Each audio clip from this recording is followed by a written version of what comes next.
Alhamdulillah wassalatu wassalamu ala rasulillah amma ba'd fassalamu alaikum wa rahmatullahi wa barakatuh.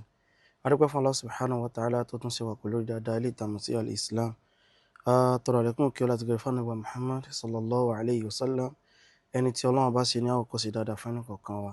Àbí Allah subhanahu wa ta'ala kó bá ṣàlékún ìkẹ́ àti gẹ̀rẹ̀ fún aṣíwájú ẹ̀dá Ànábì Muhammad àti gbogbo àwọn aráalé rẹ̀ àti àwọn sàhábà rẹ̀. Láì ní gba ara wa ní àsìkò, ọ̀rọ̀ méjì òun ni mo fẹ́ sọ. Alákọ̀ọ́kọ́, mo fásìkò yìí sọ fún gbogbo àwọn tó ń sẹ́ndì fídíò ọ̀dọ́mọkùnrin tó lóun ó wọná tí wọ́n bá ń kó àwọn wọnú náà. Mo rí o, àwọn yẹn sẹ́ndẹ̀ sí mi gan, mo rí. Ṣùgbọ́n ọ̀rọ̀ tó sọ yìí ò ṣẹ̀ṣẹ̀ bẹ̀rẹ̀. Yes, ẹni tó kọ́kọ́ sọrú ẹ̀ títí ẹ gbajúmọ̀, àwọn èèyàn kà sí lọ́jọ́ yẹn ni. And mo fẹ́ kẹ́ mọ̀ kinní kan, ṣẹ́rẹ́ ni táwọn gáìsì yẹn ń fẹ́ ọ̀rọ̀ yẹn tì sí wọn, kì í ṣẹni tí òun náà ó nífẹ̀ẹ́ sírú ọ̀rọ̀ báwọn. Mo fẹ́ kẹ́ mọ̀, bí akínyàn sọ ní ti gan ẹni yẹn ló ń fà á, ó fẹ́ kọ́ àwọn èèyàn wọná. A lè mọ̀ sọ̀rọ̀ nǹkan mi, ṣùgbọ́n lórí ọ̀rọ̀ ilé rẹ̀, ẹni yẹn náà ògo ò lè nífẹ̀ẹ́ sọ̀rọ̀ táwọn yẹn ń sọ.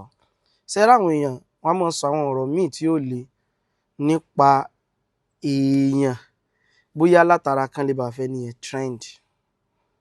Ẹgẹ́ ti nísìnyí, ẹlòmíì fẹ́ trend ni, but àlìkìyámọ̀ ó kéré lọ́dọ̀ àwọn èèyàn yẹn. Iná ò nítumọ̀ sí wọn. Yes, ẹni tí náà ò nítumọ̀ sí kò sí tí ò lè sọ paná. Irúfẹ́ olè yẹn tí yẹn sọ wípé ó wù mí kí n bẹ́ èèyàn kan sórí burúkú. Alákọ̀ọ́kọ́, ó kọ́kọ́ ṣàfitì iná sẹ́ni gan.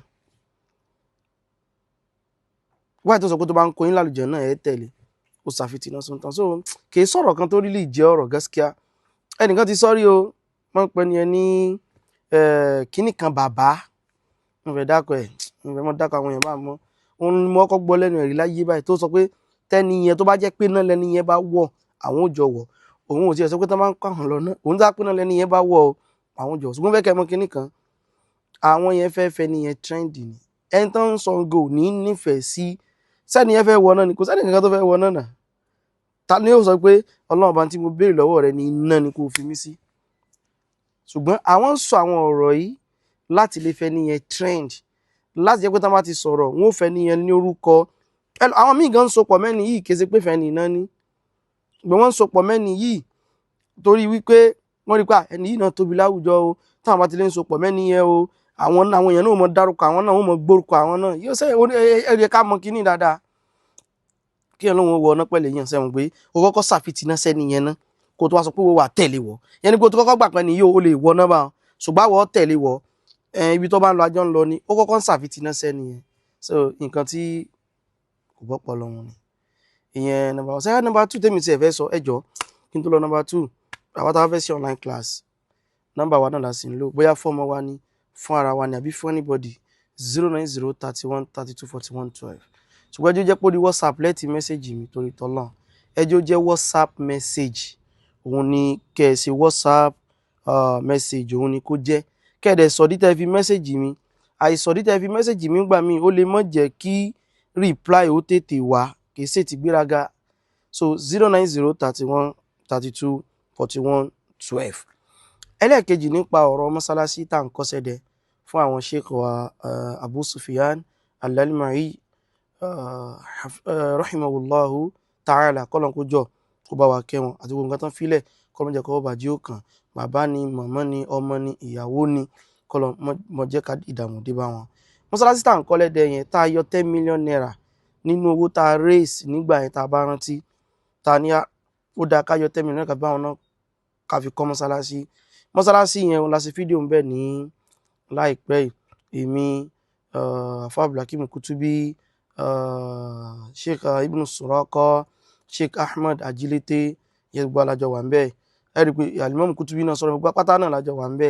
Tàdé ní mọ́sálásí yìí ó ti débi pé wọ́n fẹ́ kàn. Kíkàn rẹ̀ sí léléyìí, ó wù wọ́n kan bẹ̀rẹ̀ sí lo mọ́sálásí nínú Ramadan torí pé ibi tán ló tẹ̀lé ibi tó kéré, kò sí ẹgbà wọn gan mọ́. Kódà àwọn èèyàn ti ń kírun bẹ̀ gan láì tí ì kàn. So ẹ jọ̀ọ́ ẹ jẹ́ ká sí ìrànlọ́wọ́. Àwọn èèyàn sì dìde lọ́jọ́ yẹn láti dá sí. Bí fún owó tá a rí lọ́jọ́ yẹn, owó tá a rí láti gbà yẹn sísìn, mo lè sọ wípé owó yẹn ó ti tó ká sọ pé bí 2 million naira a sì ń lọ sí 4 point something or 4 million ó sì wà kéré jù. Ẹ jọ̀ọ́ ẹ jẹ́ ká bá wa dá sí. Account number wa tá fi bá wa dá sí òun náà ni 0663527378. Gbogbo àwọn tó ti dá sí pátá la kí. A rí àwọn ní around 500,000 jẹ́ náà láti sọ, around 200, around 150, around 100,000. Ṣùgbọ́n mo wo kíní kan, sáwọn èèyàn ṣe meeting ni 2,000 naira tó wọlé Ọlọ́run nìkan ló mọ iye ẹ̀. 2,000, 2,000, 2,000, 2,000. Òun ló pọ̀ jù. Gbogbo yín pátá la kí. 2,000 owó ni. Táwọn èèyàn tó bá dá bá pọ̀, owó ni 2,000 dé o. Kọ́lọ́run kó jọ kó bá wa san yín náà ní ẹ̀san olóore. A fẹ́ kẹ́ jọ kẹ́ sì bá wa dá sí. So account number wa tá ń gba owó yẹn sí 0663527376. 0663527378. 0663527378. Bákan náà, eléyìí mi ò sọ́rí, kò sì wù mí gan kí n sọ. Bọ́jọ́ tá lọ sí mọ́sálásí yẹn bá sí ń kúrò ńbẹ̀, ẹnìkan mẹ́sẹ̀jì mi wípé àwọn rí pa lọ sí mọ́sálásí kan, wọ́n wá sọ̀rọ̀ nípa borehole nǹkan nǹkan. Ẹ jọ̀ọ́, a ní mọ́sálásí tó ṣe wípé wọ́n need borehole fẹ́ni tó bá rò pé òun fẹ́ gbẹ fún Ọlọ́run Ọba. Èmi personally pẹ̀lú bí mo ṣe busy tó lágbára Ọlọ́run in supervise tí wọ́n sì ṣe dáadáa. In sọ tó jọ bẹ́ẹ̀ rí lórí social media pé wọ́n need borehole mi kan. Mi ń sọ́rí.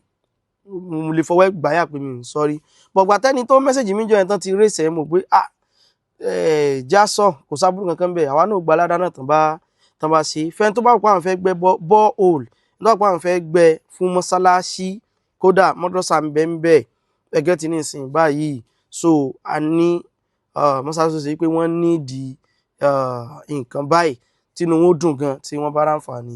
If àwọn àgbò gan náà tún jẹ àǹfààní bẹ́ẹ̀ tábà rẹ̀ tó ṣe wípé ó wù ú láti ṣe lé náà láti fi súnmọ́ Ọlọ́run. Pé ẹ fẹ́ gbẹ torí màmá yín ni, ẹ fẹ́ gbẹ torí bàbá yín ni, àbẹ́ fẹ́ ṣe. So ẹ jẹ́ ká bá account number wa yẹn ní lẹ́ẹ̀kan sí ká tuntun pé. Òun náà ni 0663527378. GTB Al-Madrasatu An-Nabawiyya òun ló máa wà ńbẹ̀. Al-Madrasatu An-Nabawiyya 0663527378. 0663527378. Gaskiya ó yẹ kí n ti tètè ṣe fídíò yìí lájọ but mo busy, mo sì ń wá time wo ní fi ṣe òun ni. So ó yẹ kí n ti tètè ṣe update gan ní lórí ẹ̀. Kọ́lọ́run kó jọ kó sẹ́ni kọ̀ọ̀kan wa ní ẹ̀san. Mo mọ̀ wípé tó bá yẹ pa bá ṣe live video yẹn tá pẹ́ ń bẹ̀ lọ́jọ́ yẹn àbáṣẹ ti raise owó yẹn gan á ti raise ẹ̀ tán. Mo sọ pé tó bá ṣe fídíò tẹ́ bá ti lọ àwọn ẹlòmíì gan wọ́n lè mọ́ rí nǹkan kan. So but ẹ jọ̀ọ́ ẹ bá wa dá sí. Allah subhanahu wa ta'ala yóò bá wa kún yín lọ́wọ́.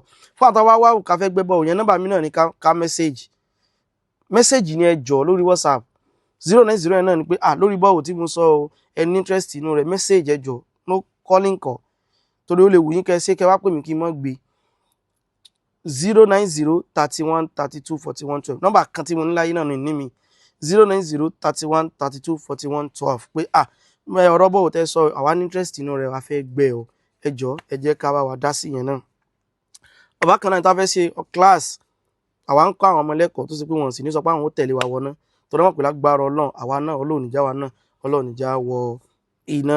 So 090 náà ní ká message fún class bóyá fún àwọn ọmọ wa ní fara wa náà ní. So ẹ jẹ́ ká message wa lẹ́ẹ̀kan sí ẹ jẹ́ kí n tún pe account number yẹn lẹ́ẹ̀kan sí 0663527378.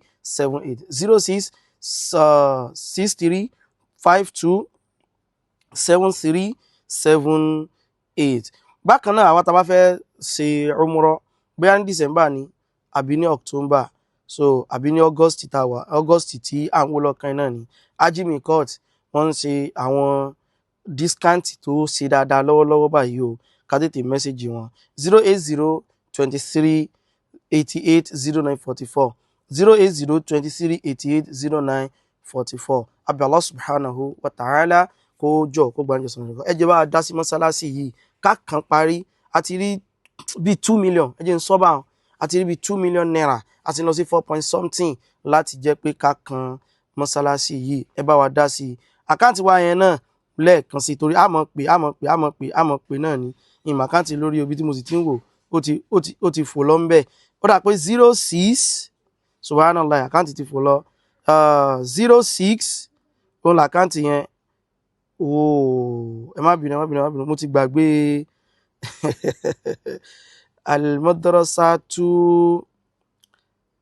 An-Nabawiyya ẹ má bínú àkáǹtì yẹn lórí bí a mú àkáǹtì mi kan gangan lórí kọ́lọ́n kó ṣàánú mi ní tí wọ́n sàmọ́ pa àkáǹtì sábà mọ́ lórí mi ò mọ́ tèmi lórí 0663527378 0663527378 0663527378 GTB Al-Madrasatu An-Nabawiyya ọlọ́ba sẹ́yìn lẹ́sùn lórí o ọlọ́ọ̀ni ìjọ ẹnìkankan wá ní ládàá rẹ̀ wassalamu alaikum wa rahmatullahi wa barakatuh.